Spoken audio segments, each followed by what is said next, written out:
दुनिया की मईशत समुद्रों के रास्ते सफ़र करती है, लेकिन क्या आप जानते हैं कि इस सफ़र में 4 ऐसे मकामात आते हैं जहां समंदर इतना तंग हो जाता है कि वहां से गुज़रना भी मुश्किल हो जाता है। इन मकामात को जोग्राफ़ी की ज़बान में चोक पॉइंट्स कहा जाता है। ये वो 4 पॉइंट्स हैं जो दुनिया के पेट्रोल, बिजली और यहाँ तक कि आपके घर पहुँचने वाले राशन की कीमत का फ़ैसला करते हैं। मार्च 2026 के हालिया बहरान ने साबित कर दिया कि अगर इनमें से सिर्फ एक रास्ता आबनाए हरमज़ बंद हो जाए तो इसका असर किसी एक मुल्क पर नहीं बल्कि पूरी दुनिया मफलूज होकर रह जाती है, और इवन इसका असर आपके किचन और स्कूलों पर भी पड़ने लगता है। जी नाज़रीन, हम बात करते हैं समंदर में उन गुज़रगाहों की जहाँ से बहरी जहाज़ गुज़रते हैं, दुनिया में मुख्तलिफ तेल की सप्लाई करते हैं, दीगर सामान लेकर भी जाते हैं। 4 मार्च 2026 को ईरान ने बाज़ाब्ता तौर पर आबनाए हरमज़ बंद कर दी थी, जिसकी वजह से दुनिया को तेल की सप्लाई बंद हो चुकी थी। उस वक्त तकरीबन 21 मिलियन बैरल तेल और इस तरह LNG के जहाज़ भी वहाँ पे फंस चुके थे।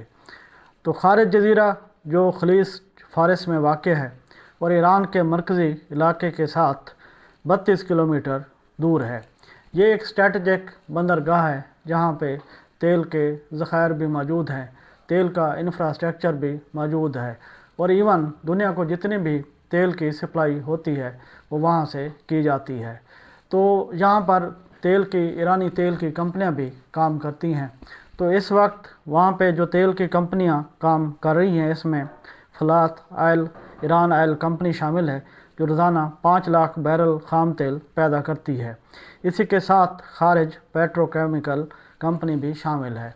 इस तरह आबनाए हरमज़ की वजह से ईरान ने अमेरिकी सदर डोनाल्ड ट्रंप की गर्दन पकड़ ली है, पूरी दुनिया परेशान है।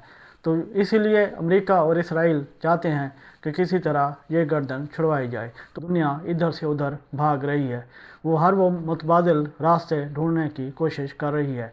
लेकिन इसी पे हम ये बात भी देखेंगे कि खारिग का जजीरा है जिस पे अमेरिका ने अटैक किया है, इसराइल ने भी अटैक किया है। ये वो जगह है जहाँ से दुनिया को 90% तेल की सप्लाई, ये अपने शेयर में से 90% तेल की सप्लाई करता है। तो इस वीडियो में हम जानेंगे कि इसकी सूरत हाल इस वक्त इस खारिग जजीरा की सूरत हाल क्या है और आबनाए हरमज़ की सूरत हाल क्या है, और किस तरह खारिग जजीरा और आबनाए हरमज़ दुनिया को कंट्रोल करते हैं। मेरा मतलब ये है कि दुनिया की कीमतों को कंट्रोल करते हैं, और इतना करते हैं कि आपको अमेरिकी सदर डोनाल्ड ट्रंप में एक बेबसी का आलम नज़र आता है।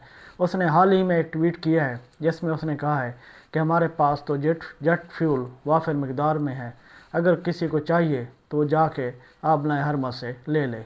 तो ये उसकी बेबसी का आलम है, या वो पूरी दुनिया को कह रहा है कि आप मेरे साथ शामिल हों। तो कोई भी दुनिया इसराइल के लिए जंग लड़ने के लिए तैयार नहीं है। बात कर लेते हैं आबनाए मलाका की, जिसे चीन अपनी तिजारत और इसके साथ साथ तेल की सप्लाई के लिए भी इस्तेमाल करता है।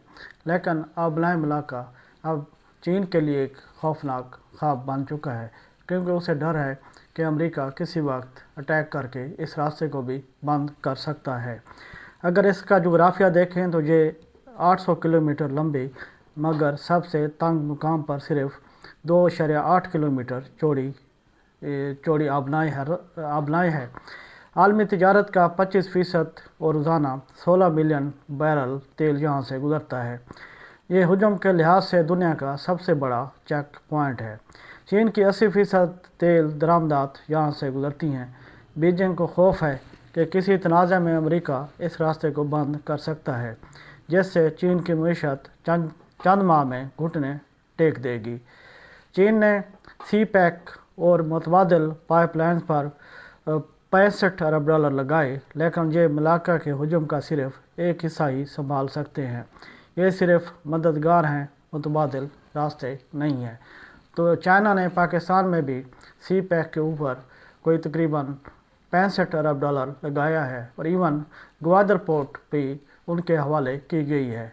लेकिन जब कई साल गुजर गए, ग्वादर पोर्ट चाइना को हवाले किए हुए, लेकिन वहाँ पे कोई इकनॉमिक एक्टिविटी नहीं हो सकी। तो इसके साथ साथ ایک پلان یہ بھی تھا کہ گوادر اور چائنا کے درمیان ایک پائپ لائن بچھائی جائے۔ اس کا مقصد یہ تھا کہ ایران سے تیل پاکستان آئے گا، کیونکہ ایران کی ایک پلاننگ تھی کہ تیل کے لیے پاکستان کے ساتھ ایک پائپ لائن ملائی جائے اور یہاں پہ 4 لاکھ بیرل کی ریفائنری بھی لگائی جائے۔ یہ کوئی 2010 کی بات ہے، لیکن اس کے بعد یہ منصوبہ قابل عمل نہیں ہو سکا۔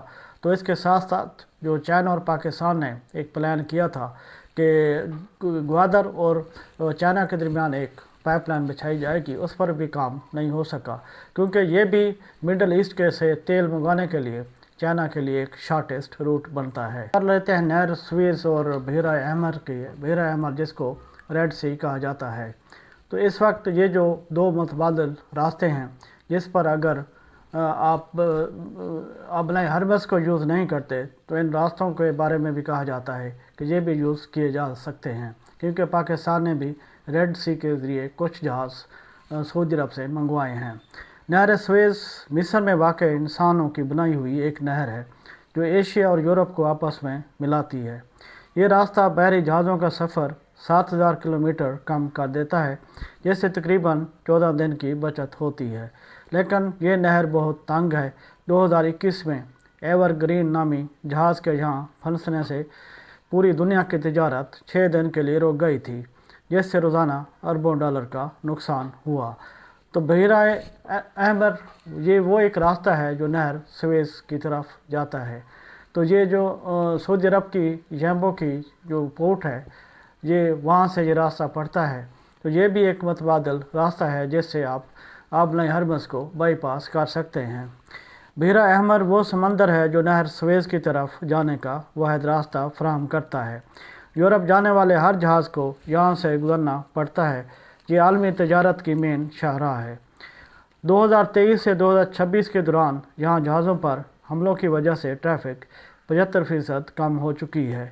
جہازوں کو اب افریقہ کے گرد لمبا راستہ اختیار کرنا پڑ رہا ہے، جس سے ہر چکر پر $3 لاکھ کا اضافی ایندھن خرچ ہو رہا ہے۔ بات کر لیتے ہیں آبنائے ہرمز کی۔ یہ علاقہ کوئی 33 کلومیٹر پر محیط ہے۔ یہ ایک چوڑی گزرگاہ ہے جس سے صرف 2 جہاز بڑی مشکل سے گزر سکتے ہیں۔ اب یہاں سے ایران نے مختلف ممالک کو اجازت دی ہوئی ہے جہاز گزارنے کی، جس طرح پاکستان کو بھی 20 جہاز گزارنے کی اجازت دے رکھی ہے، لیکن وہاں کی جو کیپیسٹی ہے پاکستان صرف 2 جہاز ایک دن میں گزار سکتا ہے۔ دنیا کی 21% تیل کی تجارت اسی راستے سے ہوتی ہے۔ اس کا کوئی دوسرا قابل عمل متبادل راستہ بھی موجود نہیں ہے، لیکن اس پر بھی ایک خطرہ منڈلا رہا ہے۔ ایران نے وہاں پہ بارودی سرنگوں، آبدازوں اور ڈرونز کے ذریعے اسے بند کر سکتا ہے۔ صرف 200 بحری بارودی سرنگیں صاف کرنے میں کئی ہفتے لگ سکتے ہیں، جس سے ناقابل حساب معاشی نقصان ہو سکتا ہے۔ اب سوال یہ ہے کہ اب تو آبنائے ہرمز بند ہوئی ہے، اگر اس کے ساتھ ساتھ 3 جو اور راستے ہیں وہ بھی اگر بند ہو جائیں تو دنیا کا کیا حال ہوگا؟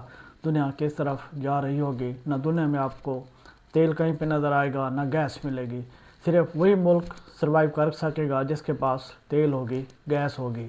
تو اس وقت جو پاکستان کی سچویشن ہے، پاکستان کے پاس گیس تو ہے، گیس اگر LNG نہ بھی ہے تو گزارا کر سکتا ہے، لیکن تیل کے بغیر بالکل گزارا نہیں ہے، کیونکہ پاکستان تقریباً 80% جو تیل ہے وہ درآمد کرتا ہے۔ تو اسی لیے تو کہتے ہیں کہ یہ جو جنگیں ہیں، اب مستقبل کی جو جنگیں ہیں، کبھی پانی کے اوپر ہوں گی، کبھی تیل کے اوپر ہوں گی، تو یہ صرف وسائل کی جنگ ہے۔ تو اسی کو اگر دیکھیں تو پاکستان میں جو گوادر پورٹ بنی ہے، تو انہی وسائل پر قابو رکھنے کے لیے، ایون اپنی پورٹس کو چلانے کے لیے ہمارے جو فرینڈلی کنٹریز ہیں، مسلم ممالک ہیں، ان کا بہت بڑا اس میں رول ہے۔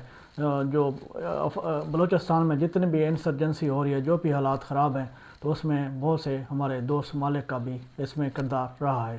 تو انڈیا تو اس پہ ہے ہی ہے، لیکن اس کے ساتھ جو دوسرے ممالک ہیں ان کا بھی کردار رہا ہے۔